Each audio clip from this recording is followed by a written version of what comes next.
ফকির চাষমে কে বারে ফকির চাষমে বাড়িতে আসো। এখন আবার বাড়িতে কি আসলো? আয় তো দেখি তো কি ব্যাপার ভাসতে, তুমি আমার বাড়িতে কি মনে করে? তুমি আমাকে যে টাকা পাচ্ছিলে সেটাকে তো দিয়ে দিছি। আরে চাষমে টাকার জন্য তো আপনার কাছে আসিনি, আপনাকে দাওয়াত দেবার আসছি। দাওয়াত? কিসের দাওয়াত ভাসতে?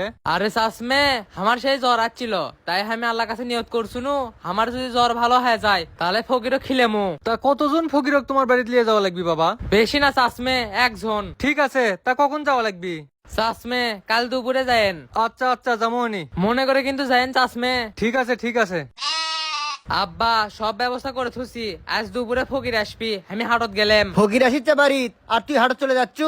আব্বা একেতে ফকির খেলে লস হয়ে যাচ্ছে, তার মধ্যে যদি আজকে হাটত না যায় তাহলে তো আরো লস হয়ে যাবি। তার চেয়ে সকাল সকাল হাটত যাই, যদি ব্যবসা পাতি ভালো হয় তাহলে এলে পুষে যাবি হিনি। ঠিক আছে তাই কর, আমি তো আছি, ফকির আসলে সামলে নেমনি।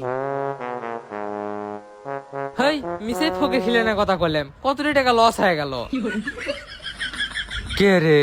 ই না আজকে আমাক দুপুরের দাওয়াত দিল, দাওয়াত দিয়ে মা হাটত যাচ্ছে। তার মানে এই জঙ্গলে কি আমার সাথে ঢপ মারলো নাকি? ওর বাড়ির যেয়ে দেখি তো। কেবারে নিহাত বউ, নিহাত বউ বাড়িতে আসো। কি ব্যাপার ফকির, তোমার না দুপুরে আসার কথা, তুমি তোমার সকাল সকাল আসছো?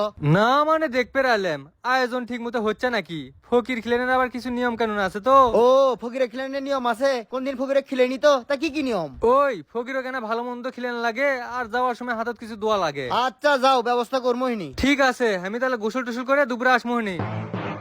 শোন, আমি নিহাত কিপ্টের বাড়ির দাওয়াত খাবার যাচ্ছি, তুই এক কাম কর, একটা চুল ছিঁড়েলে।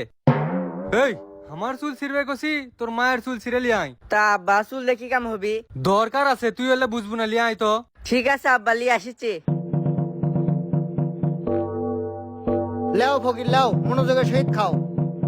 ওরে শালার কিপ্টের কিপ্টে, আমার বাড়িতে তো মুরগির গোস্ততে ভাত আসলো, তুই আমার গরুর গোস্ততে ভাত না দিয়ে এই পুরপুরি আর মাছ ভর্তা দিলু। বিসমিল্লাহ। শালা ফকির খাচ্ছে কেমনে গপ গপ করে, মনে হয় কোনদিন ভালো খাবার খায়নি। হে সর্বনাশ করছে, ভাতের মধ্যে নে চুল।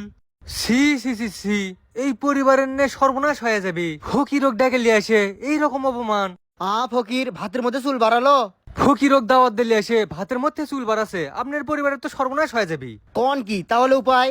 একটা উপায় আছে, আমাক যদি এখন 1001 টাকা দেন তাহলে সব কাটাকাটি হয়ে যাবে, আর কোনো সমস্যা আপনার পরিবারে হবি না। তাই করেছি ফকির, আমি 1001 টাকা লিয়ে আসিছি, তুমি এটি বসো। দেখে কঞ্জুস কিপ্টে পরিবার, এখন ক্যাঙ্কা লাগে। কি কও আব্বা, ওই কিপ্টে পরিবারতে তুমি 1001 টাকা ধাপ্পা দিলি যাচ্ছ, এখনই তো ওই কিপ্টে টাকা লিবার আসবি, তখন কি করবা? সেই বুদ্ধি আমার কাছে